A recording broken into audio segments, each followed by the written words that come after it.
자, 지금 129쪽, 130쪽 다 푼 친구들 함께 살펴보도록 하겠습니다. 이것은 당연한 이야기겠지만 해설 강의 전에 반드시 풀어보고 그 다음에 이 영상을 보고 함께 채점을 하는 겁니다. 색깔펜으로 그 채점을 한 것을 사진을 찍어서 인증샷 보내주기 바랍니다. 개인톡으로. 자, 129쪽에 1번부터 보도록 하겠습니다. 자, 논설문은 글쓴이가 어떤 문제에 대하여 자신의 주장이나 의견을 내세우고 이를 타당한 근거를 들어 논리적으로 전개해 나가는 글이다 라고 합니다. 자, 당연한 얘기지만 주장, 근거, 이제 귀에가 딱지가 않을 정도로 많이 들었죠. 그 근거는 반드시 타당해야 한다 또는 객관적 근거여야 한다.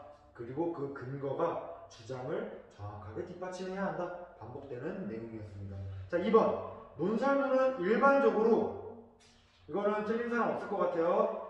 서, 본, 결로 이루어져야 한다. 서본결. 자, 서론, 본론, 결론이 되겠죠. 그 다음 3번 보도록 하겠습니다. 3번 논설문은 독자를 설득하는 것을 목적으로 한다. 설득은 태도 변화죠. 태도 변화. 자, 정답은 설득이었습니다. 4번으로 넘어가도록 할게요. 4번 근거는 출처가 분명하고 믿을만한 것이어야 한다. 믿을만한 것 바로 한자로 신뢰. 자, 신뢰성 정답 되겠습니다. 5번 글쓴이의 주관적인 생각과 주장이 드러나야 한다 라고 합니다. 이것은 주장하고 관련된 거니까 주관성이라고 할 수 있을 것 같습니다. 자, 6번 보도록 할게요. 6번 주장을 뒷받침하는 근거가 이치에 맞고 논리적이어야 한다라고 하는 것, 이것은 타당성입니다. 타당성. 주장을 뒷받침하는 근거가 주장을 잘 뒷받침해야 되니까 타당하다. 타당성. 자, 7번 논리 전개가 3단 구성에 따라 짜임새 또 나왔네요. 짜임새 있게 이루어져야 한다. 체계성이 되겠습니다. 체계성. 자, 그 다음으로 8번 문제 보도록 하겠습니다. 8번 논설문을 읽는 방법으로 적절하지 않은 것은 하고 있어요. 1번 각 문단의 중심 내용을 파악한다. 중요하다고 했습니다. 문단의 중심 내용 또 중심 문장을 파악해야지 그것을 모아서 글 전체의 핵심적인 내용, 즉 주제를 파악할 수 있기 때문에 우리가 각 문단의 중심 내용을 파악하는 것 굉장히 중요하다고 이야기를 했습니다. 자, 2번 글쓴이의 관점과 주장을 파악한다. 논설문의 핵심은 주장 그리고 근거인데 그 중에 주장이라고 하는 것은 굉장히 중요하다고 이야기를 했습니다. 자, 그런데 왜 하필 관점 또한 중요할까요? 관점은 왜 중요할까요? 관점은 글쓴이가 그 대상에 대해서 어떤 관점을 갖느냐에 따라서 이야기가 확 달라지기 때문이에요. 예를 들어 신문과 진실이라고 하는 우리가 글을 배웠는데 거기에서는 글쓴이의 주장이 굉장히 특이한 점이 있었어요. 어떤 점이 특이했냐면 우리의 일반적인 생각과 조금 다를 수도 있는 내용이었어요. 바로 우리가 일반적으로 생각했을 때 신문과 같은 정보 전달하는 매체는 정보를 내가 왜곡하면 안 되고 있는 그대로 전달을 해줘야 하기 때문에 객관적인 보도를 하는 것이 맞다라고 생각하는 것이 우리의 일반적인 생각이죠. 하지만 신문과 진실이라고 하는 그 글에서 글쓴이는 아니다. 객관적이기보다는 오히려 훌륭한 의미에서 주관적인 보도여야 한다라고 말을 했어요. 기억나나요? 주관적인 보도, 우리는 거기에 그 얘기를 들으면 약간 갸우뚱할 수가 있어요.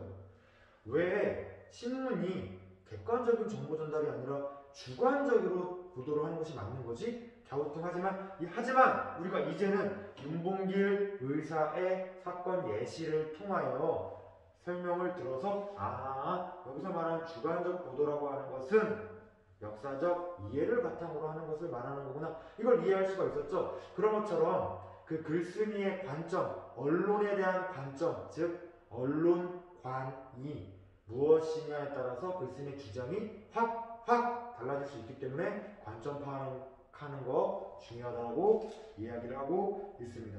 자, 3번으로 넘어가겠습니다. 주장에 대한 근거가 타당한지 판단한다. 근거 타당한 거 당연합니다. 4번. 글쓴이의 주장을 무조건 비판하고 반박한다. 당연히 아니죠. 무조건이 아니라 비판적으로 볼 필요는 있죠. 하지만 무조건 받아들이면 안 되니까. 하지만 무조건은 틀린 말입니다. 자, 5번. 글에 대한 자신의 생각과 입장을 정리하며 읽는다. 이거 아까 강조해서 얘기했죠. 자신이 생각을 동의하는 생각 또는 동의하지 않는 생각, 그런 것들을 이유와 근거를 적어보면은 상대방의 주장을 더 면밀히 파악할 수 있기 때문에 굉장히 중요하다고 이야기했었습니다. 자, 9번 볼게요. 9번. 1번의 서론입니다. 서론. 자, 서론에 들어갈 말은 당연히 기억, 리을, 니음이 되겠습니다. 기억, 문제제기, 리을, 글을 쓰는 동기, 목적, 그리고 마지막으로 미음, 독자의 관심과 흥미 유발하는 것, 서론에 들어갈 말이죠. 자, 2번 본론에 들어갈 말은 디귿과 비읍입니다. 디귿, 주장의 구체적인 전개, 당연히 본론에서 본론 본격적으로 시작하고, 그 다음에 비읍, 타당한 근거나 이유를 제시해서 자신의 주장을 뒷받침하는 것이 필요하겠죠. 자, 마지막에 3번 결론은 니은과 시옷입니다. 니은, 주장의 요약 정리, 요정마 기억나시나요? 자, 시옷, 앞으로의 전망과 과제 제시 및 당부. 자, 전망이라고 하는 말, 우리가 어떤 말이었는지 일부러 복습을 했었어요. 전망, 앞에 보이는 전망대처럼 미래에 어떤 일이 일어날지 그런 미래의 계획 같은 것이라고 할 수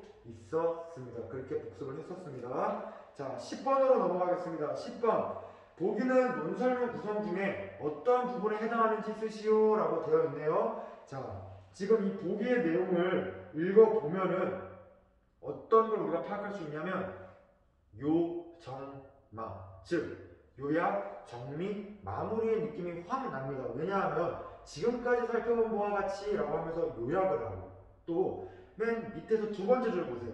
따라서 한번 세모쳐 볼게요. 따라서 라고 하면서 책임감 있게 언어를 사용하는 자세 라고 하면서 자신이 했던 말을 다시 한번 요약 정리하고 있기 때문에 이것은 결론에 해당하는 말이구나. 결론이 정답이 되겠습니다. 자, 그 다음에 130쪽으로 넘어가도록 할게요. 자, 이제 건의문 시작합니다. 건의문. 자, 1번입니다. 1번. 자, 1번에 보기의 빈칸에 들어갈 알맞은 말을 쓰시오 라고 되어 있는데, 건의문이란 문제 상황에 대한 해결 방안을 제시하고 있어. 독자가 문제를 해결하기 위해 행동하도록 설득하는 글. 건의문 또한 설득하는 글이라고 누누이 반복해서 말을 했었습니다. 자, 2번 봅시다. 건의하는 내용이 분명하고 명확하게 제시되어야 한다. 명료성. 이것은 논설문, 건의문, 그리고 심지어 설명하는 글에도 다 공통적으로 들어가는 성격입니다. 특징입니다. 명료성. 자, 3번 보겠습니다. 단체와 관련된 문제 상황일 경우 구성원 다수에게 이익이 돌아가야 한다. 자, 구성원 다수에게 이익, 우리가 밑줄 쳤었는데 기억나나요? 자, 공익성입니다. 공공의 이익이 돌아가야지 나 혼자 사적인 이익을 취하면 안 된다라는 말이죠. 자, 4번 보도록 하겠습니다. 4번. 글쓴이의 편견, 독단, 선입견 등을 배제하여야 한다. 공정성의 내용이었습니다. 공정성. 자, 그 다음 5번 갑니다. 건의하는 내용이 이론이나 이치에 합당해야 한다.